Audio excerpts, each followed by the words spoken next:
We are here in Gilbert, Arizona at Fender Garage, and we've got a 1954 F100 that we just finished. And this was delivered to us from Sacramento. The guy lives up in that area. We're finally done with it, and we're basically ready just to do videos. We got about almost 500 miles on it. We've done a lot of the paint touch-up. Just needs a final wash and detail and get it presentable for the customer. But I want to go for a drive today and just kind of talk about it and some of the different things that we've done. You'll notice that we've got these little swan style mirrors that we put on instead of the other ones that come out, the stock ones. Really just subtle touches with the bed, hidden hinges, and just a super clean, a little roll pan in the back. Nothing super crazy, very traditional, nothing outrageous. Little mini tubs inside, but aside from that, it's just a very clean, all original 1954 F100. Belonged to the guy's grandpa, and it was just a base model, nothing, not a whole lot of upgrades, but just a real base model, and at the end of the day, just a super clean truck. So we're gonna go for a drive, and we're gonna go cruise around in it and talk a little bit about some of the details, and let's jump on in, let's get going. Pretty standard setup in this truck. He's got a nice built 302, it's a 4-speed overdrive. We've got Dakota digital gauges, and we've got a Restomod AC system in here. Other than that, you only got the things you need. You've got an I Did It steering column in here, and a nice little billet steering wheel. These are all components that we sell here, as far as all the stuff that kind of matches kind of that billet look, all these tiny little details. They would have been that shape, but they would have been black plastic, and so we're kind of going for a brushed look in here. Super nice little 302, has a nice little rumble to it, and you got lock and lock here, and don't really need more than that. You want to cruise around. I let the guys get it finished, and then when they say it's done, then I usually get in it and decide whether or not it's done or not. And so we're always, I'm super picky, super critical, and I just want to make sure that, it feels good as like I'd want it to be, as if it was my own personal truck. So it does drive and handle. I can tell you already right out of the gate, it handles well. Now, if I was driving a stock 56 with a stock front axle on it, solid front axle, it wouldn't handle this well.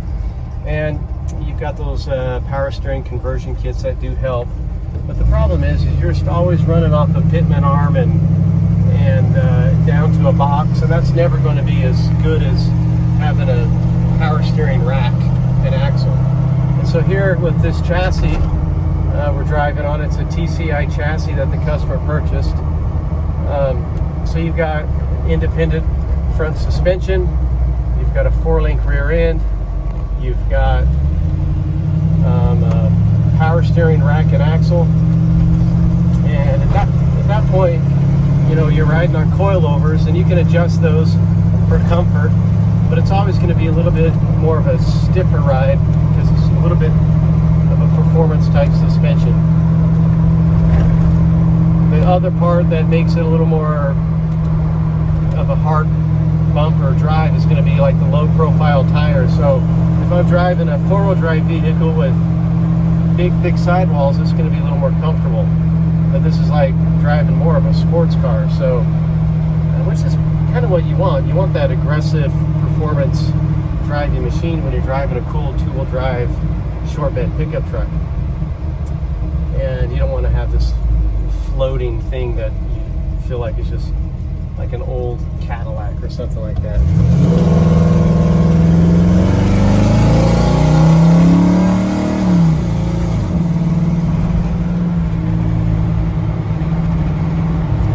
Little motor. It's definitely not a Coyote.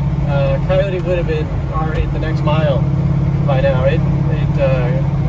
Two different animals here, but the enjoyment is still the same. You can still have a good time and just really enjoy it, and taking off, and good exhaust, even even with the standard 302. And some people prefer that.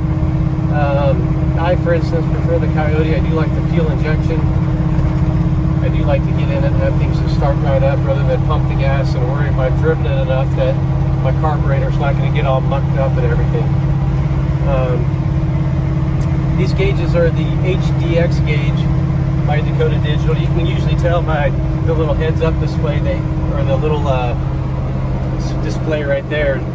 That's a sure sign in whether you got the HDX gauges. The RTX is a little bit digital, but looks more analog. And then the VHX has just a tiny little window. A lot more options with the VHX for different little dynamics that you can select with faces and stuff, but the HDX has a lot more information you can have on board. You can get tire pressure monitoring if you want it. All kinds of stuff you can add to it. Not really useful in a hot rod, but at the end of the day, you know, we're get the air conditioning a little bit, work a little bit more. It is Arizona, and so we just started our winter, and as you can tell, there's no snow, which is why we live in Arizona. And yet we still have about a 40-degree early morning, and it'll get up to about 75 during the day. So a lot of people like to come here during the winter that live in Wisconsin and all these other places, Wyoming and Canada, strictly for this. They want to get out of the snow. Of course, we want to get out of here when it's summertime. There's about 5 months that are pretty tough here, but then you've usually got about 7 or 8 months that's just, you forget about the summers altogether. With this truck, the brake system, I'll tell you a little bit about it. It's just a 7-inch dual diaphragm master booster underneath with a master cylinder, and so it works really well. The pedal comes up through the floor just like any old 53 to 56, but the brakes work well and stop. Usually with a brake system like this, you'll have to run a proportioning valve and some residual valves just to make sure you have brake bouncy, just to make sure you have brake pressure applied when you need it. And so pretty traditional, with kind of an upgraded upholstery system in here with some custom door panels. You'll be able to see that when we get out. And honestly, we've got 544 miles on this thing. So we've kind of put it through its kind of testing it out, making sure everything's good.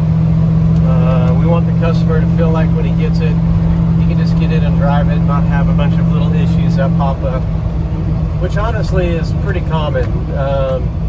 You can put all the brand new parts you want, and all the brand new parts don't all like to work together, or maybe something is a manufacturer defect, but you kind of have to just test everything. I usually feel like the first 500 miles will get most of it. The next 500 miles will probably get about 98% of it.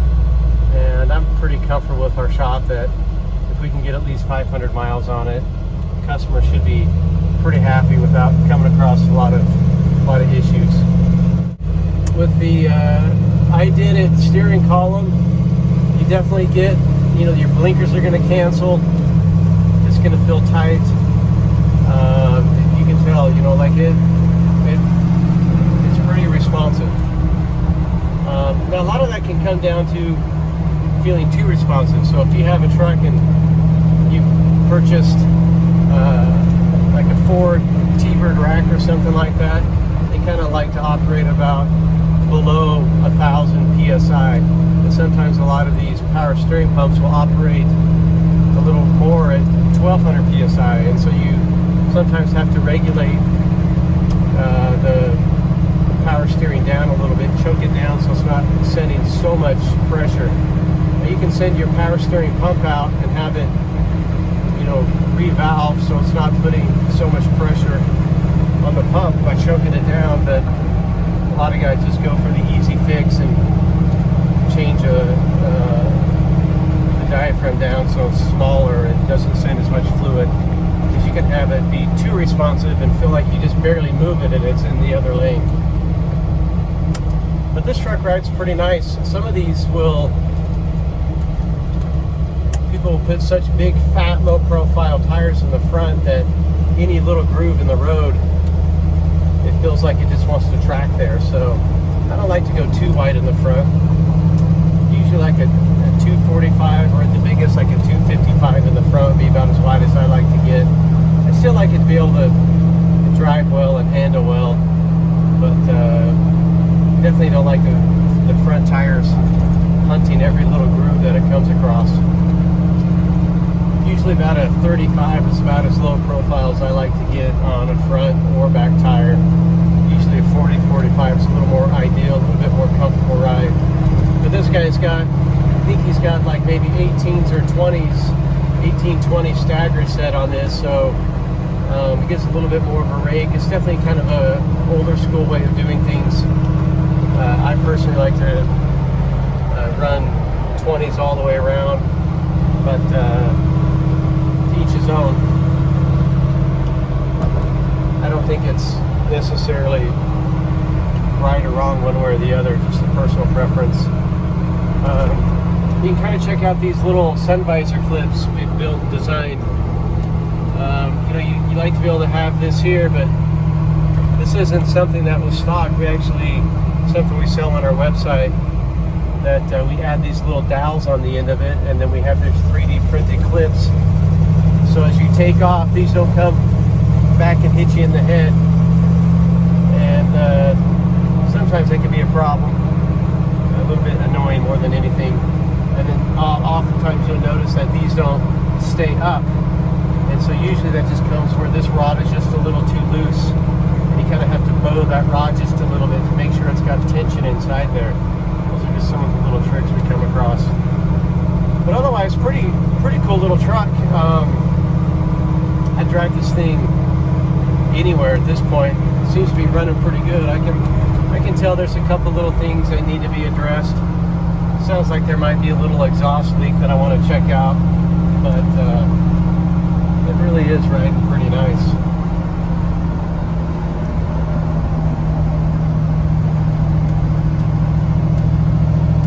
There's a lot of options you can add to a Ford pickup truck.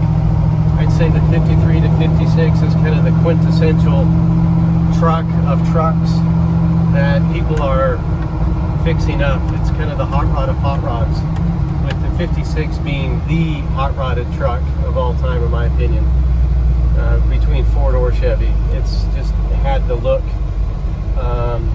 The 56 has that big wraparound window, which actually Chevy kind of did in 1955. They were the first ones to add that larger big back window, and then Ford went a little bit more and had it wrap around. 56 is also a one-year only truck, where the 53 to 55 all share the same similarities, minus the grill. The grill would be the only thing that's different on a 53, 55, and then also the emblems on the hood were different through 53 to 55. Otherwise, it's the exact same. You could get a custom cab, which had a few extra features, emblem on your door. You may have gotten a couple extra little features inside, carpeting to cover your gas tank. You might have gotten a chrome grille. I can't remember everything, but there were a lot of little extra features. But pretty fun truck to drive. The difficulty with all of these trucks is going to be there's never enough room in the cab. You always want an extra 2 or 3 inches. But people just, I don't know, people might have been smaller back then. In today's trucks, everything's about convenience and comfort and everything being there. And this was really just a truck you were going to get in and drive around the farm. They never thought about people driving them outside of that or long trips, and so it's just a work vehicle. The fit and finish of everything was just kind of that same way as well. The cars tend to fit a little bit better than the trucks. But very cool ride. I think he's going to be happy with it. I think it's fun to drive, and definitely take it to car shows. super clean build. The paint is just near flawless.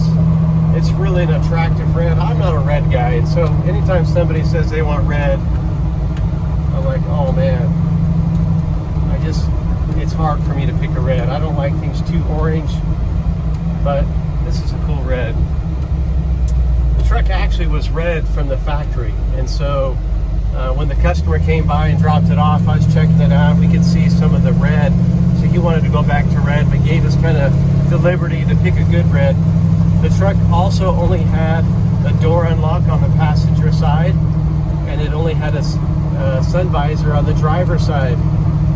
And I said, man, your grandpa must have been really cheap, because he got the cheapest of cheap models. And he said, yes, grandpa was really cheap.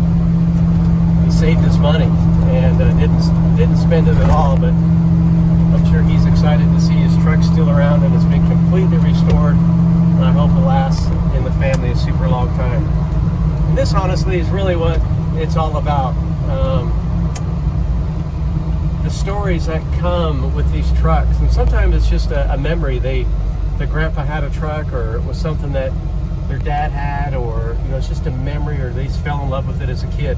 There's usually always some story that comes with these.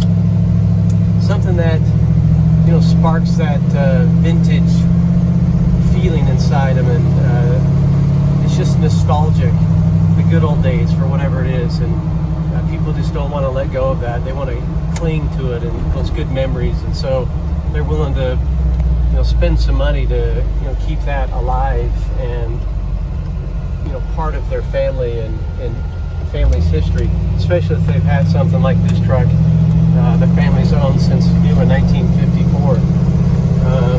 So it just makes it all that much better. But they all have a story. There's always some reason why somebody's willing to put a lot of money into a vehicle. It isn't the most financial, smartest decision, but when you've succeeded in life and you've made enough money to spend some money on some things that you enjoy, I can see how it makes perfectly good sense. If you can't enjoy your money and you can't enjoy the feelings that hard work and reflect on your family and your history, it becomes really sad. And so when people can have that opportunity to do that, and at any kind of level, it's awesome. It doesn't have to be to this level. Sometimes you just get it on the road and let's enjoy it and spend 30 or 40 grand. But they're just really awesome and fun to be a part of. But pretty cool. I think we're ready to ship this thing. I've got a couple little things on my mind that I'm thinking I want to just check out and touch up and make sure everything's good to go. But I think at the end of the day, this guy's going to be super happy with this truck. We'll be ready to ship it. So hopefully you've kind of enjoyed the ride along. Trying to explain a few little things about these trucks and what we try to do here. We want things to be as right as we can. We want the customer to be as happy as the day he picks it up and for the next few months as when he dropped it off. And that's sometimes hard to do.